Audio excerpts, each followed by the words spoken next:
असेही भेटतात ते अक्कलकोटचे स्वामी. होय मंडळी, ऐका हो ध्यान देऊनी. असेही भेटतील ते अक्कलकोटचे स्वामी.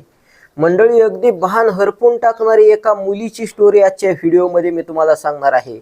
अत्यंत सुंदर, सोज्वळ आणि तितकीच संस्कारी असणारी ती मुलगी. तिचं शिक्षण पूर्ण होतं आणि तिचं मात्र लग्न होतं. लग्नानंतर मात्र जे काही घडतं ते ऐकल्यानंतर तुमचं सुद्धा भान हरपून जाईल.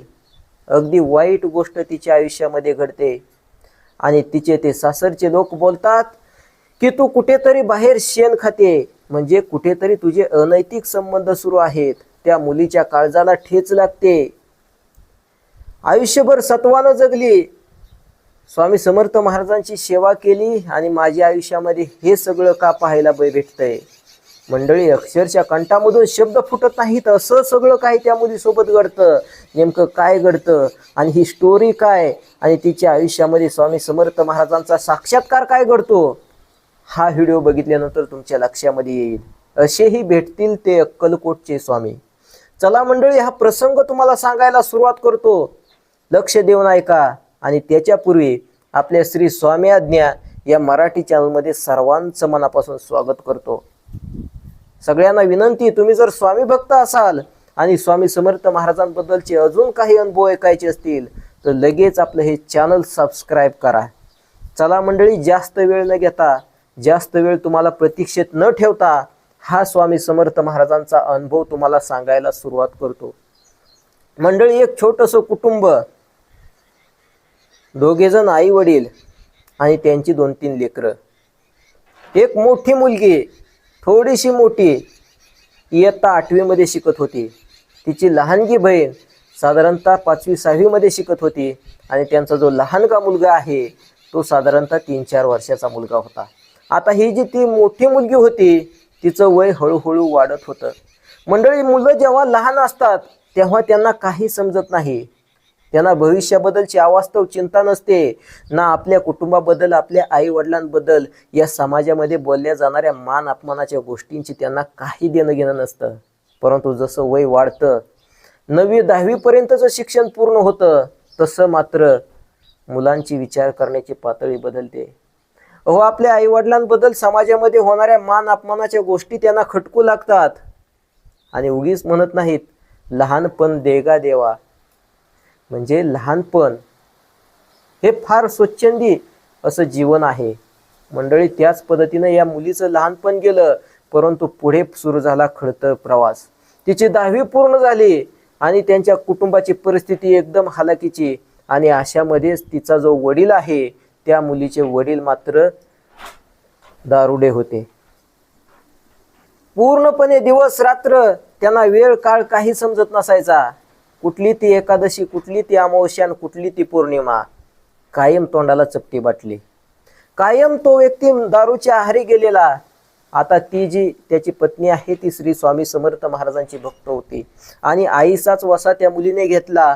त्या जी मोठी मुलगी होती 10वी-12वी पर्यंत आता तिचं शिक्षण झालेलं होतं आणि आई जशी स्वामी समर्थ महाराजांच्या चरणाशी लागलेली होती, स्वामी समर्थ महाराजांची सेवा करायची, तशीच ही मुलगी सेवा करायची. तिला फार दुःख व्हायचं की आपले वडील दारू पितात, आपली परिस्थिती अशी, समाजामध्ये आपल्या कुटुंबाबद्दल काही मान अपमानाच्या वाईट साईड गोष्टी बोलल्या जातात. मंडळी, आता घडतं असं की ती जी आई आहे त्या मुलीची, ती आई एका स्वामी समर्थ महाराजांच्या केंद्रामध्ये दर गुरुवारी जात असते. त्या काहीशा बाकीच्या महिला सांगत असतात की तू स्वामी समर्थ महाराजांना बोल, तुझी अडचण सांग आणि स्वामी समर्थ महाराजांची अशा पद्धतीने तू सेवा कर, बाई तुझ्या आयुष्याचं कल्याण होईल, तुझ्या नवऱ्याची दारू सुटेल. परंतु मंडळी, काही केल्या तिच्या पतीची दारू सुटत नाही. आता बघा ना, 2 मुली लग्नाला आलेल्या असतात.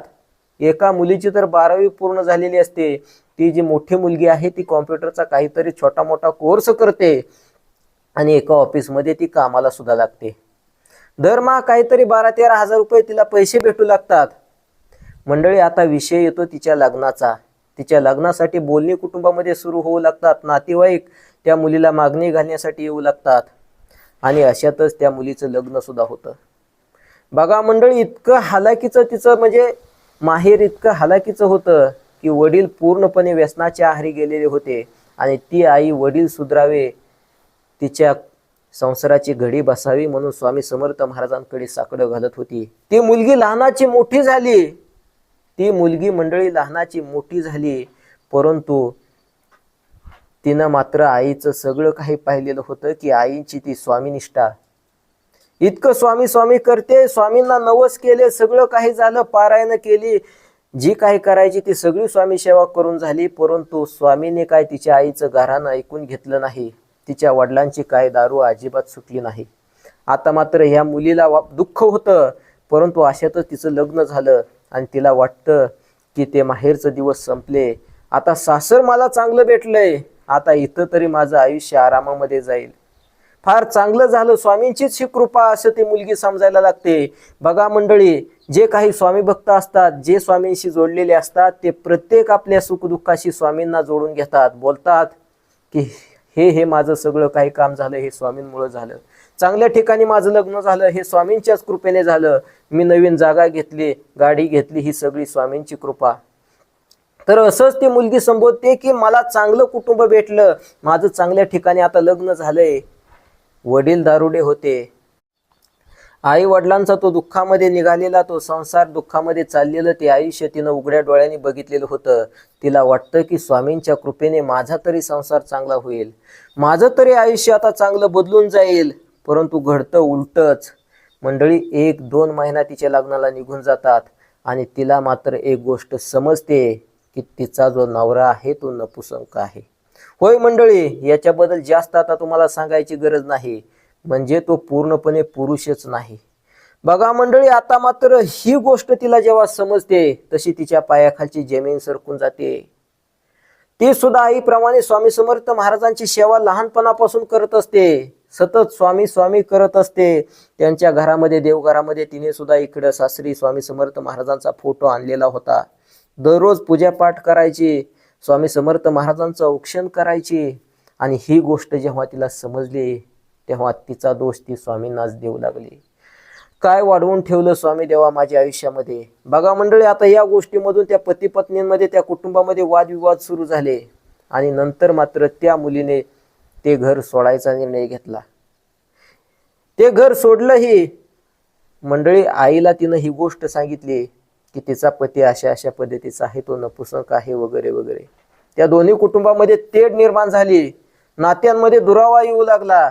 मंडळी, त्या ठिकाणी बघा, अशा वेळी मंडळी लग्नाच्या पंक्तीमध्ये जेवायला 1000, 4000, 5000 लोक येतील, नातेवाईक येतील, परंतु जेव्हा कुटुंबामध्ये काही वादविवाद सुरू होतो तेव्हा त्यामध्ये सांत्वन करायला किंवा वस्तुस्थिती बघायला 10 लोक सुद्धा नीट जमा होत नाहीत. काहीतरी 2-4 लोक कुठून तरी नातेवाईक आले, हे सगळ्यांना एकत्र घेतलं, त्या कुटुंबामध्ये त्यांची मीटिंग भरली आणि त्याच्यामध्ये मात्र तिचे जे सासू सासरे आहेत, तिचा जो नवरा आहे, त्यांनी मात्र याच मुलीला दोष द्यायला सुरुवात केली. अगं, तू ज्या ठिकाणी ऑफिसमध्ये कामाला जाते तिथेच कुठंतरी तुझं पाणी मुरतंय, म्हणजे तिथेच तू शेण खाते, तुझे तिथेच काहीतरी चाळे सुरू आहेत, अनैतिक संबंध सुरू आहेत, असे सगळ्या लोकांमध्ये तिचा अपमान करून टाकला. आता तिला मात्र काय करावं आणि काय नाही अजिबात समजेना. शेवटी तिनं निर्णय घेतला की हे नातं इथंच संपवायचं. बघा, तिचं सगळं म्हणजे आयुष्य अख्खं उद्ध्वस्त होऊन निघालेलं होतं. तिनं आपली बॅग वगैरे भरली आणि थेट आईसोबत ते आपल्या माहेरी जाऊ लागले. जाताना स्वामी समर्थ महाराजांचा तिने आणलेला सासरी जो फोटो वगैरे होता तो फोटोही घेतला, परंतु नित्य नियमाने ती स्वामींची पूजा अर्चा करीतच होती.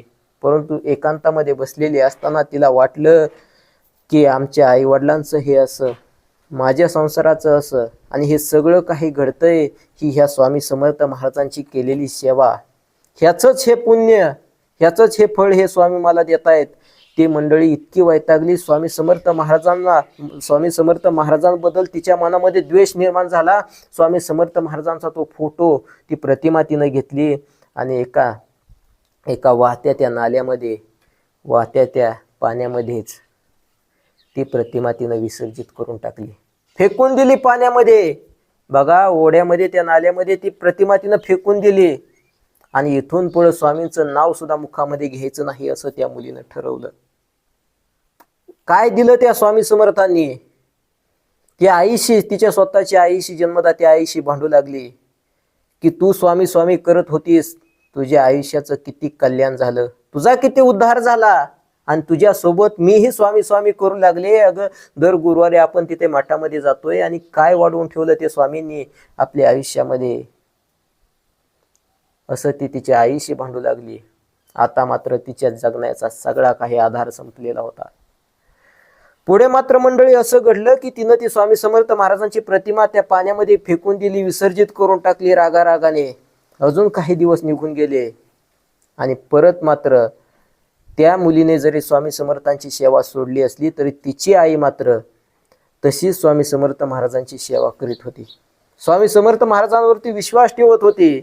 आणि शेवटी ह्याही मुलीला वाटलं की आता आपलं सगळं काही संपलेलं आहे, सगळं काही संपलेलं आहे. आता फक्त एकच काम करायचं, देव ठेवील तसेच राहायचे, ठेविले अनंत तैसेचे राहायचे, ठेविले अनंत तैसेचे राहावे.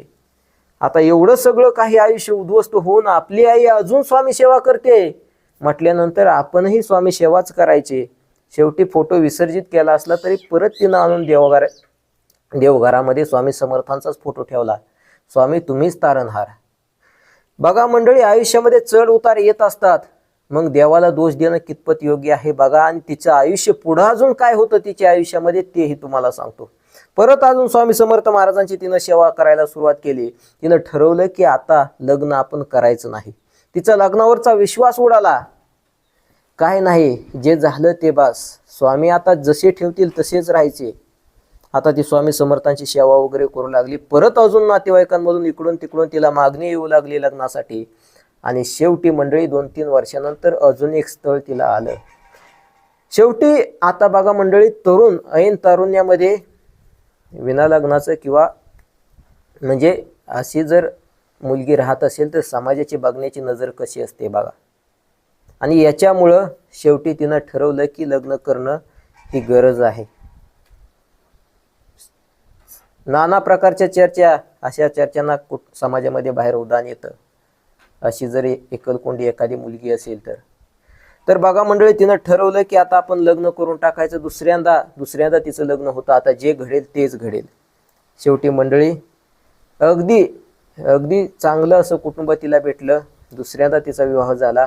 पहिल्या ज्या काही गोष्टी तिच्या आयुष्यामध्ये घडलेल्या होत्या त्या सगळ्या तिने अगोदरच, लग्नाच्या अगोदर तिच्या सासरच्या पुढच्या मंडळींना सांगितलं, त्या नवरदेवाला सांगितलं. शेवटी मंडळी तिचा जो भूतकाळ आहे तो सगळा त्यांनी विसरून जाऊन नव्यानं संसार थाटला. अगदी धूमधडाक्यामध्ये लग्न केलं. लग्न झालं, सगळं काही व्यवस्थित. आणि आता मात्र तिच्या आयुष्याची घडी चांगली बसलेली होती. बघा मंडळी, तिच्यासोबत असा काय साक्षात्कार घडला की ते ऐकल्यानंतर तुमच्या पायाखालची जमीन सरकून जाईल. सगळा काही लग्नावरचा वगैरे तिचा सगळा काही विश्वास उडलेला होता. अगोदर तर ती अशा पद्धतीने अशा वाईट अवस्थेमधून गेलेली होती. पहिलं लग्न तिचं कशा पद्धतीने मोडलेलं होतं. लग्न झाल्यानंतर नेमकं जे काही घडलेलं होतं, अगदी म्हणजे तिचं जे मन आहे ते मन इतकं निराशेमध्ये बुडालेलं होतं की जगण्यामध्येच अर्थ नाही असं तिला वाटत होतं. आणि आता दुसऱ्यांदा तिचं लग्न ठरलेलं होतं आणि दुसऱ्यांदा धूमधडाक्यामध्ये ऐन दुपारी 12:30 वाजता तो लग्नाचा मुहूर्त होता. एक ठिकाणी हॉल लग्नासाठी बुक केलेला होता. साधारणतः 200-300 लोक आलेली होती. लग्न वगैरे झालं आणि लग्नामध्ये बाहेर त्या हॉलच्या रांगोळी काढलेली होती, पांढरी रांगोळी काढलेली होती. आणि बघा मंडळी, लग्नाची घटिका सुरू असतानाच कुठून तरी एक वावटळ आली. वावटळमध्ये उन्हाळ्याच्या दिवसामध्ये एक चक्र येतं बघा, म्हणजे वारच येतं, गोल गोल गोल गोल ते वारं कचरा वगैरे गोळा करत बोहऱ्यासारखं फिरतं. तशी ती वावटळ आली आणि त्या हॉलच्या बाहेर पायरीवरती थोड्या वेळ ती वावटळ स्थिरावली. त्या पायरीच्या समोर ती पांढरी रांगोळी काढलेली होती. ती रांगोळी त्या वावटळीमध्ये गर गर गर फिरू लागली आणि काही वेळानंतर ती वावटळ शांत झाली. अक्षदा पडल्या, सगळं काही झालं. आणि त्यानंतर मात्र काही लोक त्या पायरीच्या बाजूला तिथे बघू लागले. अक्षरशः मंडळी, त्या ठिकाणी ती वावटळ आलेली होती. त्या वावटळीमुळे खाली ती रांगोळी काढलेली, ती रांगोळी गोळा झालेली होती आणि ती रांगोळी गोल गोल गोल फिरून विकरून त्या ठिकाणी साक्षात स्वामी समर्थ महाराजांची प्रतिकृती त्या रांगोळीमध्ये उमटलेली होती, त्या वावटळीमध्ये. बघा काय स्वामी समर्थ महाराजांची ही लीला असेल.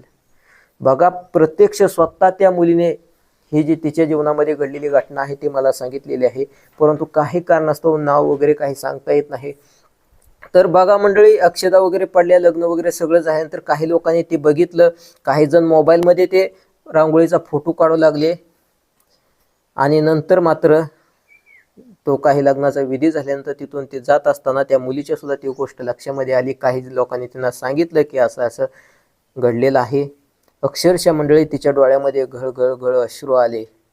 बघा, देव तुमच्या आयुष्यामध्ये जर चांगल्या वाईट काही गोष्टी घडत असतील तर त्याला देव कारणीभूत आहे असं नाही. हे बघा, जीवनाच्या वाटेवरून चालत असताना असेच अनेक काटेकुटे आपल्या वाटेमध्ये आडवे येतील, पण स्वामी आपल्या सोबतीला कायम असतील हा विश्वास ठेवा. ज्या देवावरती तुमची श्रद्धा आहे, लहानपणापासून ज्या देवाला तुम्ही मानता त्या देवावरचा विश्वास ढळू देऊ नका.